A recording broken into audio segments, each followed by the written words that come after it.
গৌৰীপুৰত যুৱ কংগ্ৰেছৰ প্ৰতিবাদ আৰক্ষীৰ সৈতে বাকযুদ্ধ কংগ্ৰেছ কৰ্মীৰ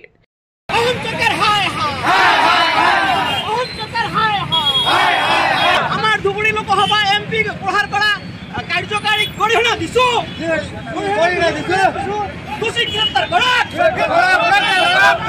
ধুবুৰী সাংসদ ৰকিবুল হুছেইনৰ আক্ৰমণকাৰী গ্ৰেপ্তাৰৰ দাবীত গৌৰীপুৰ বেপাৰী পট্টিত কংগ্ৰেছৰ উত্তাল প্ৰতিবাদ মুখ্যমন্ত্ৰী দা কৰাত বাধা প্ৰদান গৌৰীপুৰ আৰক্ষীৰ দা কৰিবলৈ অনা পুতলিকা আৰক্ষীয়ে কাঢ়ি লৈ যায় থানালৈ প্ৰতিবাদকাৰীসকলে পুতলিকা দা কৰিব পৰা নাই সাংসদ ৰকিবুল হুছেইনৰ আক্ৰমণকাৰীক চিনাক্ত কৰি গ্ৰেপ্তাৰ নকৰিলে অধিক আন্দোলন কৰাৰ হুংকাৰ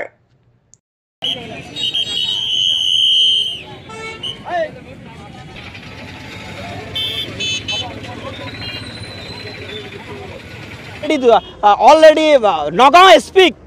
ফোন যোগে জনাইছিল যে কিবা দুৰ্বৃত্ত ষড়যন্ত্ৰ কৰিছে মোৰ ওপৰত অচিক ফোন কৰিছিল অচি আধা ৰাস্তাত ভুল বাটেৰে আমাৰ এমপিক লৈ যায় ষড়যন্ত্ৰমূলকভাৱে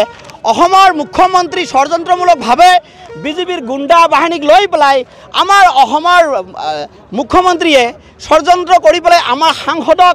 নিৰ্মমভাৱে প্ৰহাৰ কৰিছে গতিকে আমাৰ গৌৰীপুৰ সমষ্টিৰ যুৱ কংগ্ৰেছে আমি ধিক্কাৰ জনাইছোঁ আৰু অতি শীঘ্ৰে আমি মুখ্যমন্ত্ৰীক দাবী জনাইছোঁ যে অতি শীঘ্ৰে 24 ঘণ্টাৰ ভিতৰত এই দোষী কালপিতকেইটাক বিজেপিৰ কালপিতকেইটাক কৰায়ত্ব কৰিব লাগে আৰু জেল হাজতলৈ প্ৰেৰণ কৰিব লাগে আৰু যদি নকৰে আমি অনাগত দিনত আমি আজি সকীয়াই দিছোঁ গৌৰীপুৰ সমষ্টিৰ পৰা যুৱ কংগ্ৰেছে আমি মুখ্যমন্ত্ৰী হিমন্ত বিশ্ব শৰ্মাক গৃহ বিভাগৰ মুখ্যমন্ত্ৰী আমি সকীয়াই দিছোঁ যদি গ্ৰেপ্তাৰ নকৰে আমি অনিৰ্দিষ্ট কালৰ বাবে আমি ধুবুৰী জিলাকে ধৰি আমাৰ গৌৰীপুৰ সমষ্টি কটকটীয়াভাৱে বন্ধ ৰাখিম আৰু আপোনালোকে দেখা পাইছে আমি হিমন্ত বিশ্ব শৰ্মাৰ পুতলিকা জ্বলাব আহিছোঁ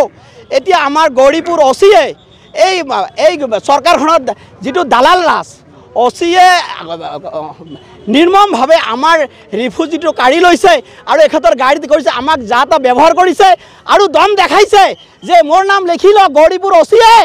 এনেকৈ কৈছে আমাৰ যুৱ কংগ্ৰেছক মোৰ নাম লিখি লওক তেনেহ'লে এই অচিয়ে তেনেহ'লে চিন্তা কৰক প্ৰশাসন অসম পুলিচে কেনেকৈ মুখ্যমন্ত্ৰীৰ দাপতত চলি আছে আমাৰ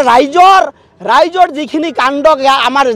মানে যিখিনি তত্বাৱধানত থাকিব লাগে সেনেকৈ অসম পুলিচে ৰখা নাই আমাৰ গৌৰীপুৰ পুলিচে তেনেকৈ ৰখা নাই আমি দেখা পালোঁ তাৰ চৰিত্ৰ কাৰণ আজি যেনেকৈ অচিয়ে আমাক যেনেকৈ দম দিলে মোৰ নাম লিখি লওক আমি ভয় নকৰোঁ তেনেহ'লে যদি ভয় নকৰে আমি গণতান্ত্ৰিকভাৱে যুৱ কংগ্ৰেছে আমি ৰাস্তাত ওলাই আহিছোঁ কাৰণ আমাৰ এজন জনপ্ৰতিনিধিক নিৰ্মমভাৱে প্ৰহাৰ কৰিছে আৰু এই মুখ্যমন্ত্ৰীৰ চামচা হৈ পেলাই আজি আমাক ইয়াতে ৰখাই পেলাই আমাৰ ৰিফিউজিটো লৈ গ'ল আৰু দেখাই দিলে আমাক যে আমি হিমন্ত বিশ্ব শৰ্মাৰ কথাত উঠাবহা কৰোঁ বিজেপি চৰকাৰৰ কথাত উঠাবহা কৰোঁ কিন্তু এই গৃহ বিভাগ যে আমাৰ ৰাইজৰ লগত নাই এজন প্ৰতিনিধি যদি আমাৰ যদি তেনেকৈ যদি এজন প্ৰতিনিধি সাংসদ ভাৰতবৰ্ষৰ ভিতৰত 10 লাখ ভোটত জিকি পেলাই এজন সাংসদ হৈছে ধুবুৰী লোকসভাৰ পৰা সেই সাংসদৰ যদি নিৰাপত্তা নাই তেনেহ'লে আমাৰ সাধাৰণ ৰাইজৰ আমাৰ গৌৰীপুৰ সমষ্টিৰ ৰাইজৰ তেনেহ'লে আমাৰ কি নিৰাপত্তা থাকিব অসমৰ ৰাইজৰ কি নিৰাপত্তা থাকিব গতিকে আমি এই অসমৰ মুখ্যমন্ত্ৰীক অতি শীঘ্ৰে পদত্যাগ কৰিবলৈ দাবী জনাইছোঁ গৌৰীপুৰ সমষ্টিৰ যুৱ কংগ্ৰেছৰ সভানেত্ৰী হাজবেণ্ড হিচাপে জিলা কংগ্ৰেছৰ জেনেৰেল ছেক্ৰেটাৰী হিচাপে মই আৰু বেছি নকওঁ যে আমি আজিলৈকে বাট চাই থাকিম যদি আমাৰ এই গৌৰীপুৰ সমষ্টিৰ যুৱ কংগ্ৰেছে আমি আজি দিনটো বাট চাই থাকিম মুখ্যমন্ত্ৰীয়ে যদি দোষী কৰায়ত্ব কৰিব নোৱাৰে তেনেহ'লে আমি কটকটীয়া বন্ধৰ আহ্বান জনাইছোঁ এই নিউজ চেনেলৰ যোগেদিয়ে ধন্যবাদ ধুবুৰীৰ পৰা আছিকুল ৰহমানৰ ৰিপৰ্ট ডেইলি 24